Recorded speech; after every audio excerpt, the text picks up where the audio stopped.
I'll cue in once we have critical mass. Pete's gonna. You're going first? Okay. I'll introduce.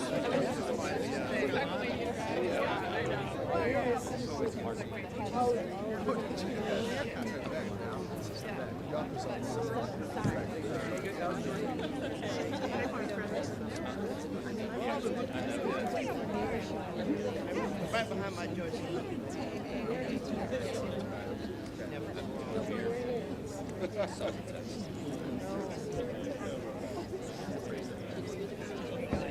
Ladies and gentlemen, the Democratic leader, Hakeem Jeffries.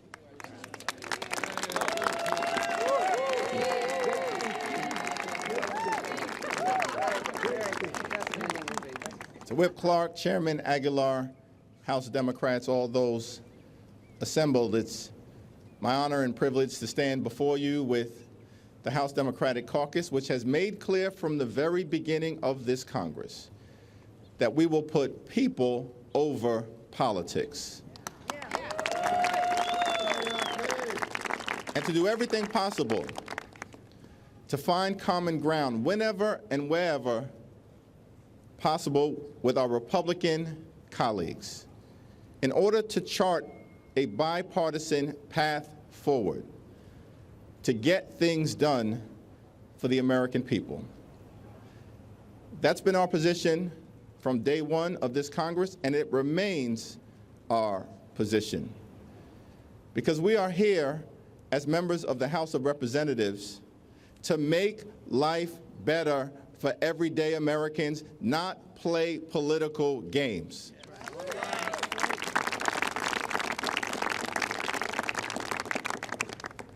House Democrats will continue to fight for lower costs, better paying jobs, safer communities, reproductive freedom, defend democracy, fix our broken immigration system, protect the right to vote, and build an economy that works for everyday Americans from the middle out and the bottom up. And we want to find a bipartisan path to reopening the House of Representatives so we can solve problems for the American people and stand with our friends like Israel and Ukraine and others throughout the free world. But the House Republican civil war continues to rage on, miring the Congress in chaos, dysfunction, and extremism. House Republicans have chosen to triple down on the chaos, triple down on the dysfunction, and triple down on the extremism. House Republicans have selected as their nominee to be the Speaker of the People's House the chairman of the Chaos Caucus, a defender in a dangerous way of dysfunction and an extremist extraordinaire. When we had a narrow majority under the last Congress, led by Speaker Pelosi in partnership with Senate Democrats under the leadership of President Joe Biden, we were able to pass bills to make a difference in the lives of the American people. House Democrats passed legislation to save the economy through the American Rescue Plan by putting shots in arms, money in pockets, and kids back in school, and allow America to be reopened as the strongest economy of any in the developed world. House Democrats were able to pass the Bipartisan Infrastructure Investment and Jobs Act to fix our crumbling bridges, roads, tunnels, airports, our sewer and water systems, our mass transportation systems, and to ensure that there was high-speed internet access and clean water in every community. House Democrats, with our majority, were able to pass gun safety legislation for the first time in 30 years that will save lives. House Democrats were able to pass legislation to stand up for our veterans who were exposed to toxic substances, Agent Orange,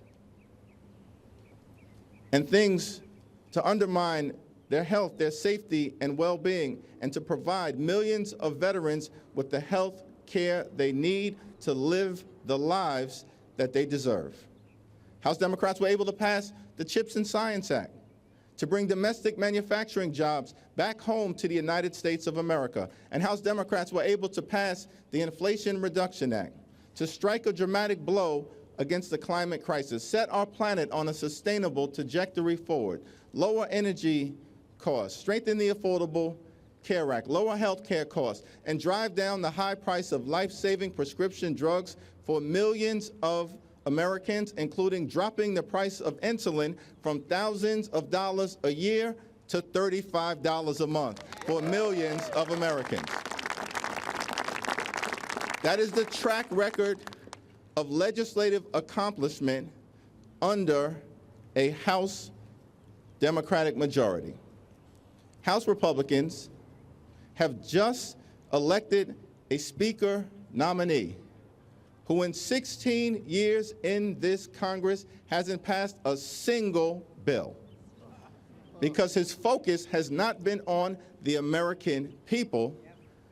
His focus has been on peddling lies and conspiracy theories and driving division amongst the American people. House Republicans now have a choice.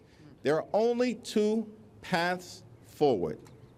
On the one hand, House Republicans can continue to triple down on the chaos, the dysfunction, and the extremism that has been visited upon the American people as a result of the House Republican Civil War. On the other hand, traditional Republicans can break away from the extremism, partner with Democrats on an enlightened bipartisan path forward so we can end the recklessness and get back to doing the business of the American people. And Democrats are ready, willing, and able to get that done. Now my honor and privilege to yield to our distinguished Minority Whip, the Honorable Catherine Clark. Thank you. It is an honor to be here with our entire Democratic caucus, with our chairman, Pete Aguilar, and our nominee for Speaker of the House, Hakeem Jeffries. So what we're witnessing is that we have had 9 months since January of chaos and 2 weeks of absolute paralysis. House Republicans have a choice on how to move forward. They can join us, the Democrats, and choose bipartisanship and allow common sense to win the day, or they can double down on the extremism that has ground Congress and this House to a halt. With their nomination of Jim Jordan, they are choosing chaos. They are choosing even more gridlock, even more inaction in the time of immense and urgent challenges at home and abroad. Instead of choosing the American people, they are once again choosing Donald Trump. Pause and think about who they are rallying behind. Jim Jordan's own colleagues have called him a legislative terrorist. He has voted to ban abortion nationwide with no exceptions for rape or incest. He has voted to shut down the government and force our troops to work without pay. He has voted to gut Social Security and Medicare. He was directly involved in the right-wing coup that sought to overturn the 2020 election. At every single turn, Jim Jordan has prioritized politics, power, fear, division, and hate over the American people. He has used his committee gavel to advance right-wing conspiracies while undermining the very institution that he serves. And he will inflict even more harm if he is allowed to have the Speaker's gavel. Every Republican who casts their vote for him is siding with an insurrectionist against our democracy. But here's the good news. I want to thank my colleagues, those assembled behind me and others who have been here standing with the American people. These are the leaders who are standing for a bipartisan way forward. These are the leaders that have allowed us tonight to stand between Jim Jordan and the Speaker's gavel. Without their unity, without their commitment to the American people, the Republicans would have gone to the floor today and put an insurrectionist in the Speaker's chair. House Democrats are united because we stand for those values.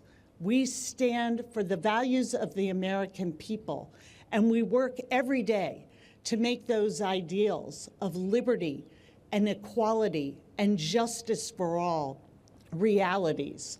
We believe in the reasons that we were sent here. We believe in raising the voices who don't often have them in the halls of power here in Congress. That is our unity, and that is why we are going to stand together behind someone who always puts the American people first, and that's our nominee for Speaker, Hakeem Jeffries.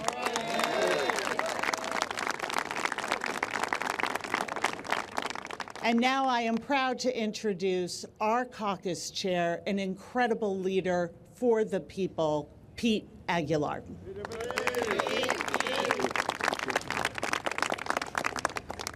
Thank you so much to the Democratic leader, Hakeem Jeffries, to our Democratic whip, Catherine Clark, for their amazing leadership through these times. It's been 10 days without a Speaker of the House. And instead of pursuing a bipartisan path forward, House Republicans have chosen chaos over governing. We've offered them a solution to make the House work. We've pleaded with them to abandon extremism once and for all. But House Republicans are intent on doubling down and have chosen to nominate a vocal election denier in Jim Jordan, a man whose rhetoric and partisanship fomented the January 6th attack on this very building, on these very steps. A man who to this day has not answered for his role in that attack and refuses to comply with a lawful and legal subpoena by this body. Someone who ignored the powers of this body has no right to lead this chamber. Let me be clear. Jim Jordan is a threat to our democracy. Yes, he is. He has been a consistent threat to our national security as well. He's built a career opposing funding to help our friends and allies abroad, something so desperately needed in the House of Representatives right now to help Israel and Ukraine. He has one objective: hurt President Biden politically and help elect Donald Trump, no matter the cost to our country, no matter the cost to our democratic norms. Jim Jordan is a Donald Trump-endorsed MAGA darling. Republicans have a choice to make. They can bend a knee to the extremism that has plagued the House for the last 10 months, or they can join us. They can join us in a bipartisan path forward. Let's work together. Let's pass bills that improve the lives of everyday Americans. No default, no shutdown, and no more chaos. Thank you very much.